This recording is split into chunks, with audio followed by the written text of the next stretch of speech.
नीट परीक्षा पुन्हा होऊन अवघा एक दिवस उलटलाय आणि बिहारमध्ये मोठी कारवाई करण्यात आली आहे. पोलिसांनी तब्बल 24 जणांना ताब्यात घेतलं असून त्यांच्यावर परीक्षा देणाऱ्या विद्यार्थ्यांच्या जागी बसून परीक्षा देण्याचा आरोप आहे.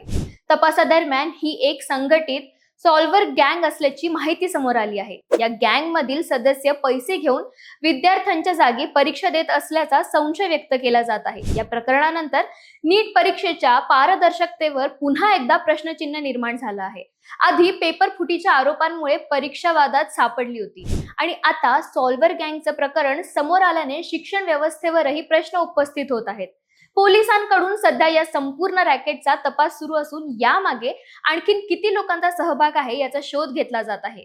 एकीकडे लाखो विद्यार्थी प्रामाणिकपणे अभ्यास करून परीक्षा देतात, तर दुसरीकडे अशा गैरप्रकरणांमुळे त्यांच्या मेहनतीवर पाणी फिरत असल्याची भावना व्यक्त केली जात आहे. नीट मधील हा गैरप्रकार नेमका किती मोठा आहे आणि अशा घटनांना आळा कसा घालावा यावर तुमचं मत काय आम्हाला कमेंटमध्ये नक्की सांगा. आणि अशाच माहितीपूर्ण अपडेटसाठी सरळ सोपाला फॉलो आणि सबस्क्राईब करायला विसरू नका.